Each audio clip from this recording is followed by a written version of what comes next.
Hello, hello. You guys like Thor? Wait, here he is. Oh. I like Thor. And are you guys excited for the next movie? Because that one is out right now, or at least by the time this video is released. I'm really excited about it, so I wanted to make a video about all the previous Thor movies before here. So Thor, God of Thunder, not hammers, Hiya. is one of the big heroes you think of when you think about the MCU. He's one of the most powerful beings in the entire universe, and he has some of the better films in the MCU, I'd argue. Minus Thor the Dark World, that was really bad in comparison to everything else. And I would argue he's one of the best looking. I'm not gay personally, but I mean, look at the guy. The guy's built, the guy's hot, But despite all of these things, the reason he's one of the best characters in the MCU is, well, nothing about anything I've just mentioned. Sure, those can play a part in making people watch his stuff to begin with, but the reason people actually find Thor such a good character is his writing and relatability. Thor is all of the amazing things that I just mentioned, hot in particular, especially thick, hot, fat Thor. But despite this, he suffers trauma after trauma and constantly doubts his own self-worth because of it, which is the most Gen Z thing ever. Like, we get that on a spiritual level. His story of battling depression and going through his trauma is one that resonates with millions of people around the entire world and has been praised by even mental health professionals for how tastefully and accurately this journey has been portrayed. Now that his fourth movie has been released, I think it's a good idea to reminisce on what made his character worthy of the title Best Written Character in the MCU. Welcome to PsyPop. In this series, we'll be tackling how pop culture or something in pop culture has displayed a phenomenon where we can learn from it in the context of psychology and mental health. If you like the series and don't want to miss out on future episodes, don't forget to show us support by liking and subscribing to the channel. And don't forget to click on the bell icon to get a notification whenever we post a new video.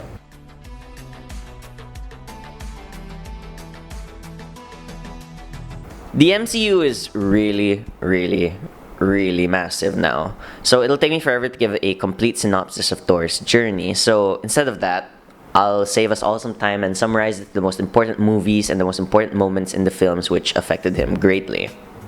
Thor. Here we have Thor at his most mythological, the haughty god of thunder, used to getting his way through might of arms and sheer force of will. His banishment to Earth and stripping of his power due to arrogance serves just as Odin intended, as a lesson in humility for Thor. Throughout the first film, his time is spent learning what makes him worthy of wielding the power of Thor in the first place, which you could say is that with great power comes great responsibility. He does so by growing close to people on Earth, most notably Jane Foster, and also first came to clash with his brother Loki, whose jealousy and resentment finally boiled over into something truly vicious for the first time. Snake incident from their childhood notwithstanding. Thor the Dark World. Here, for those of you who actually have the energy to go through this film and actually remember what happened in it, Thor loses his mom here, who sacrificed herself to save Jane. Not only that, but he also loses his brother Loki, who seemingly redeemed himself by saving his life and working to defeat the Dark Elves. Thor Ragnarok. Off-screen, Jane breaks up with Thor, and when asked about it, it seems to be a bit of a sour topic for Thor. Here he learns he did not, in fact, lose his brother, Loki, for the second time now, as they go on some wacky adventures across the cosmos to try and prevent Ragnarok. Here he loses his father, Odin, and learns not to rely on things, but on people. In many ways, he finds himself in this movie and learns to let go of sentimental things, accepting the loss of Asgard. He also, for the most part, patches up his relationship with his brother here. They all good now. Infinity War. Loki dies, for real this time. Thanos did it. He actually did it. And now Thor wants revenge. Hero movies usually end up triumphantly, but Infinity War shows us our favorite heroes all failing colossally. They have to return to a broken world and the consequences of their failure. They also deal with plenty of loss. Thor most especially has to deal with loss. Being right there as Thanos did his now infamous snap, he feels completely defeated and lost, and that he's completely to blame for it. He should have aimed for the head. Endgame. He aims for the head, but a little too late this time. He's still bitter and depressed and blames himself for everything. In his depression, he becomes a potato and enters Mortal Kombat with new Master 69. Offered a second chance to redeem himself and save the universe, Dad Bod Thor rejoins the Avengers one last time to restore everything through the power of time travel. In traveling back in time, he meets his mother again, who gives him life advice, comforts him, and gives him the hugs he was kinda missing all this time. He also gets Mjolnir back from this timeline, albeit temporarily, and finds himself comforted and re-energized with the realization that he's still worthy of Mjolnir. In saving the universe and rectifying all of his past failures, he seems happy again, but also comes to greater realizations about himself. He hands leadership of the small town of New Asgard to Valkyrie and joins the Guardians of the Galaxy to go on a soul-searching adventure, which we now know as the next movie.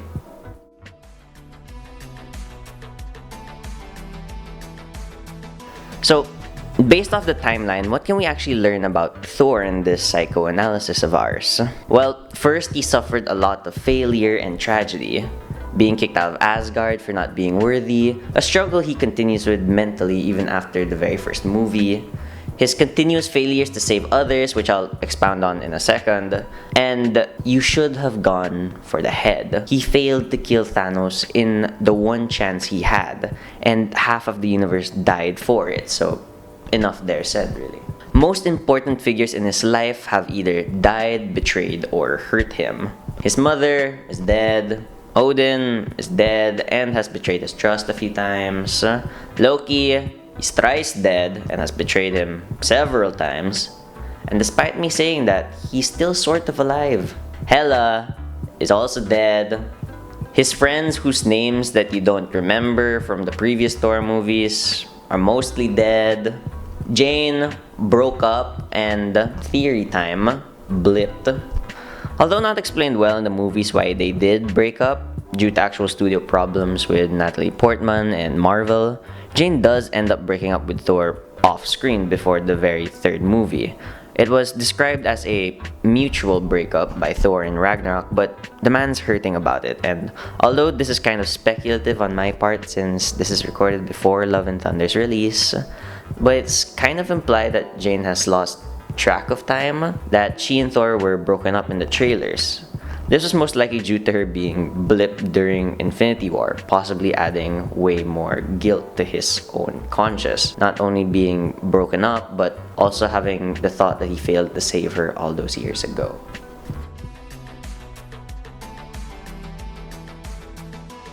Based off all of this information, PsyPoints diagnoses Thor with depression. More specifically, depression caused by situational circumstances. So, depression caused by situational circumstances is different from clinical depression, which comes from one's own biological makeup. Situational depression instead is triggered by a traumatic event, sudden stress, or a major life change. In Thor's case, massive loss and extreme regret.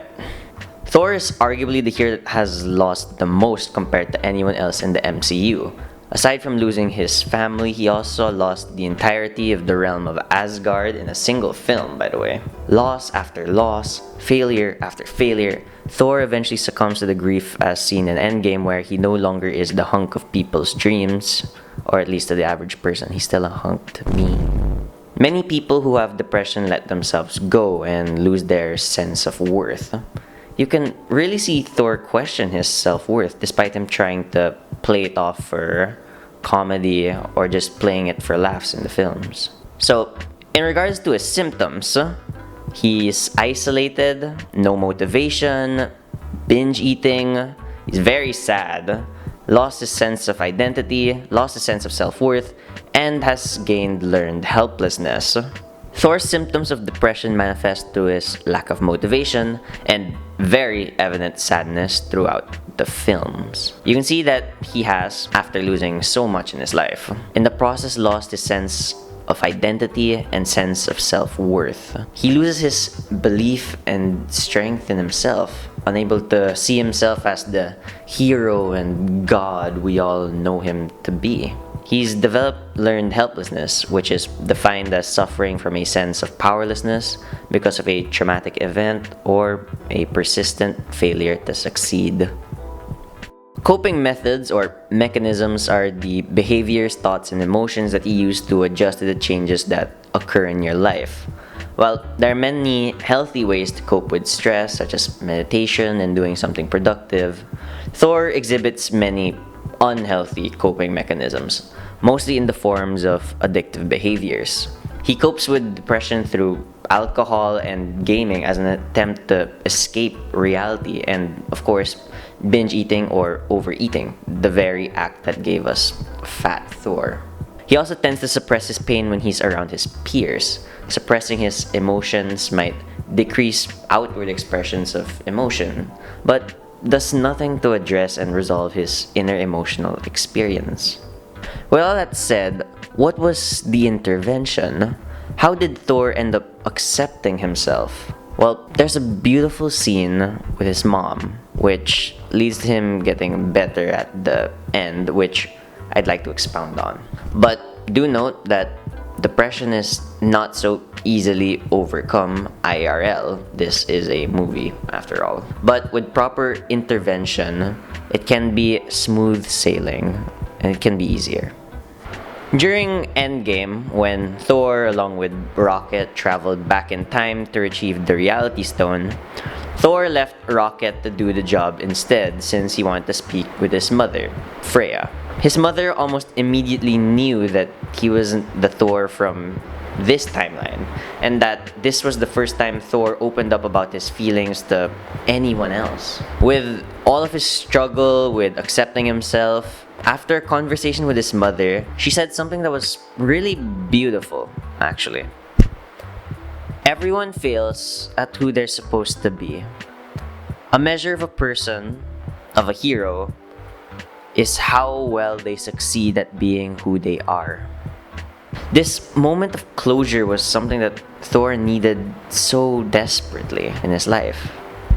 Failure after failure, it became difficult for Thor to accept himself. And that's something very common with those who are hit with depression of all kinds. But after hearing from someone he cares about say that he's okay and he's enough, sometimes that little bit of support is all it takes for us to remember our own self-worth. He then stands up, and in what I still consider the best scene in all of the MCU, he calls his hammer to his side and is surprised and relieved to know that he is still worthy.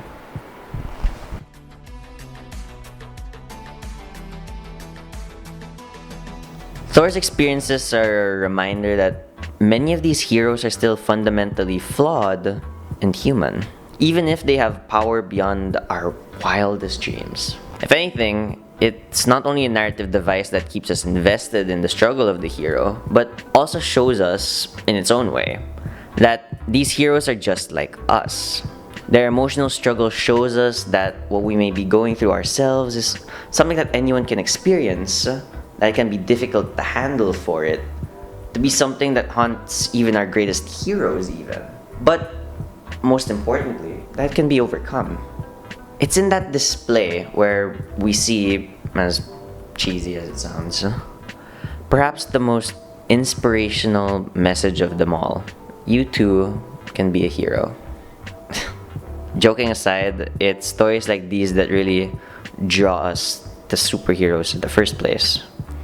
Willem the Friend would say that we want to see a hero fail, and maybe some do, but that isn't quite right. What he's right about is that we aren't really attracted to stories of absolute perfection, of a flawless God standing above all.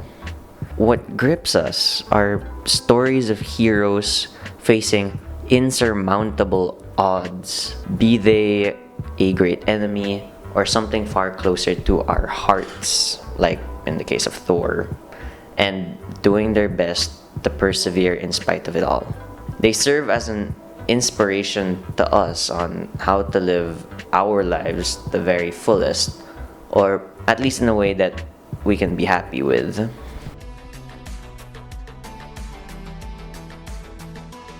Thor is one of the perfect examples of a character with depression, and his constant battles with self-worth is something that makes him so appealing. It's something that makes me admire him a lot personally.